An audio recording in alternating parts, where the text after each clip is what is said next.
We have a shocking Alex Bregman update as revealed to us by Jon Heyman, speaking on the New York Yankees' interest in a potential Bregman deal. Meanwhile, the Yankees also maintaining interest in guys like DJ LeMahieu or Oswaldo Cabrera holding down the fort at third base while the New York Yankees navigate this part of free agency, and we're going to break it all down. What's up, guys? Welcome back to Yankees Digest. It's Chris here, and we're going to jump right into things as usual. So if you guys like the content, make sure to subscribe. It helps us out a ton. Look, I got a new little square around me, new little gradient action. 13% of people watching this are subscribed.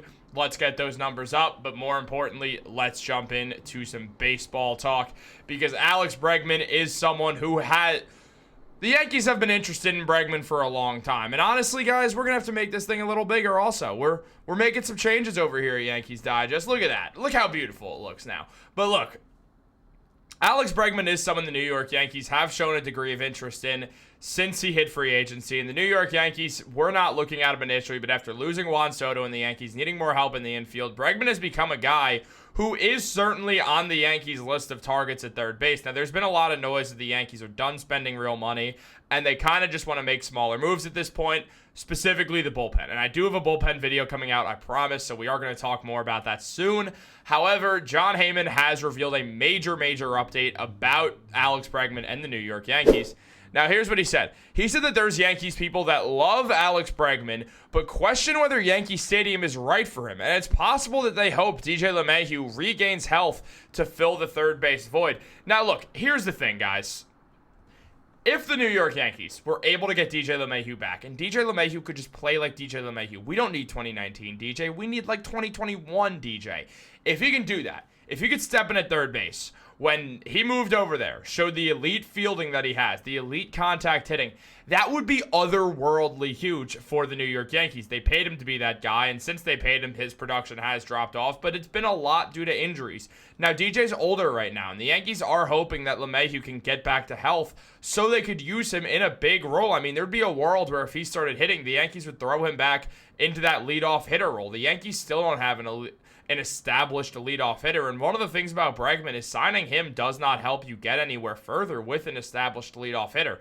DJ LeMahieu, if he can come back, if he could show some of that spark that he had with the Yankees in his early Yankees tenure, then there's a world that would be the perfect move for the Yankees. They don't have to spend any extra money, and they get a leadoff hitter and consistent fielding at third base for another year. Everyone wins in that situation. The problem is, it's very hard to believe that DJ LeMahieu is going to stay healthy and productive after these last few seasons, kind of watching him lose both his health and productivity.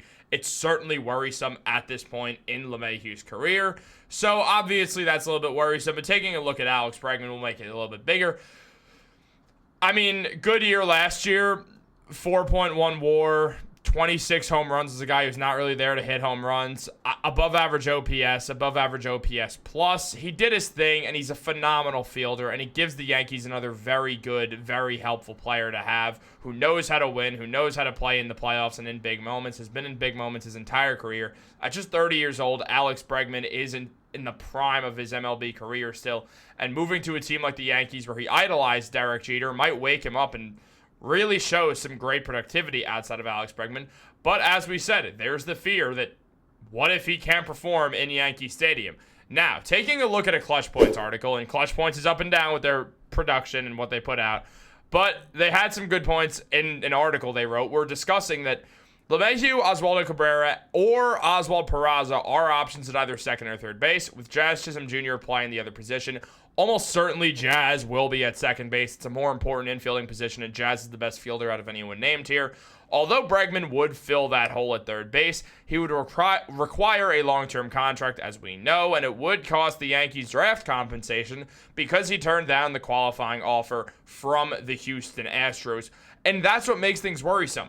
Do you want to give up more draft compensation for a guy like Alex Bregman? Now, if the answer is yes, because your draft stock already sucks as it is, then sure, that's fine. There's an argument for it, but also do you just really want to keep throwing out draft picks and give away more compensation because Alex Bregman is in the open market? There's a better long-term third baseman out there. I can't pull one off the top of my head right now, but there will be other free agencies, and I know the Yankees have to go big or go home, considering Aaron Judge's age and all that, but it's not like Aaron Judge is going to miraculously fall off a cliff once he turns 34.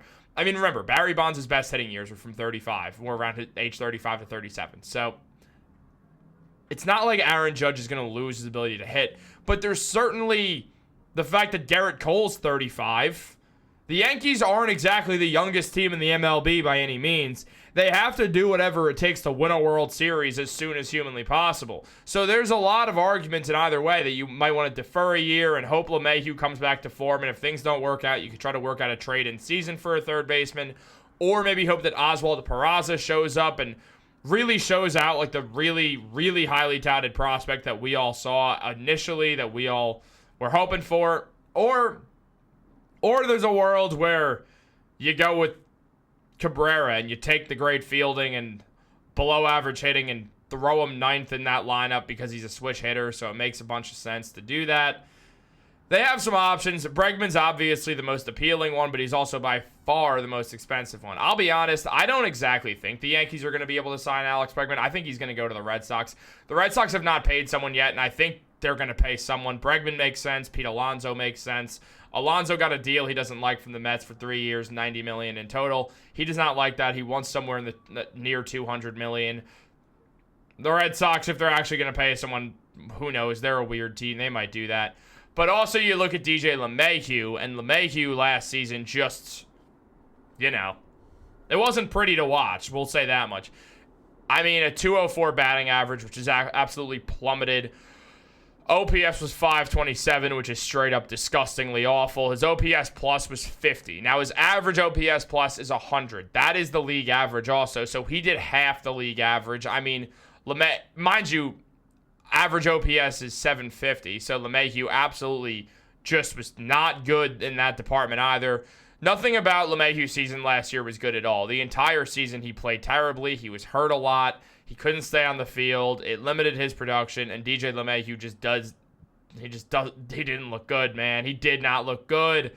So you're really living on a prayer if you're going to believe in DJ LeMahieu coming back and being someone who can be a very vital part of this New York Yankees team. Maybe he can, but it's definitely more likely that LeMahieu is just completely washed. Meanwhile, Oswaldo Cabrera had a horrific season. Not a horrific season, but he did not have a very good season as well. I mean, the OPS wasn't so bad you want to throw up by any means, and I guess his hitting got better than it was last season, but, still, the 661 OPS, it's not sexy. The slugging percentage is under 400, which isn't good. The on-base percentage under 300. It's underwhelming numbers, man, and I'd rather Oswaldo Cabrera than LeMahieu because Oswaldo hits from both sides, and he's versatile and a very good athlete, so you have a good base runner, and the Yankees could use some more base running. So I wouldn't hate that either. I mean, having Bellinger, having Jazz Chisholm in there, it helps your base running a bit, but it's not like the Yankees' base running is that good to begin with. So they're going to need to do something to get more base running in there anyway. And if it becomes a switch hitter who at least is a fine ninth hole hitter, then Cabrera is not the worst option in the world, especially because you don't have to pay him anything. And then next year you could go out and you can pay a third baseman if you find someone who you like. It makes sense to go with Cabrera, honestly. I kind of think Cabrera will be the Yankees' third baseman for most of the next season.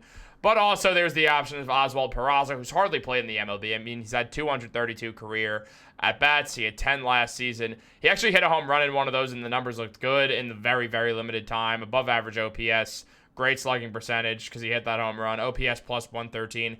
I'd also love Peraza, because Peraza used to be a very highly touted prospect for the New York Yankees, so I'd be a big fan of bringing in Oswald Peraza and seeing what he could do. In the minor leagues, he looked good also. 16 home runs, 63 RBIs, 243 batting average, OPS is 750. Good numbers from Oswald Peraza. The Oswald. I mean, what? Whatever. I like the idea of Peraza or Cabrera a lot better than I like the idea of an old DJ LeMahieu. Though DJ LeMahieu, weirdly enough, might have the highest ceiling just based off what he's been able to do in the past. It's no secret Brian Cashman's going to have to figure something out, because I'll tell you one thing. I don't think it's going to be Alex Bregman. Now, taking a look, as as Clutch Points mentioned, when it comes to the stadium concerns, because this is the Yankees' big fear with Alex Bregman, is he won't be able to hit well in Yankee Stadium, the Yankees might be justified.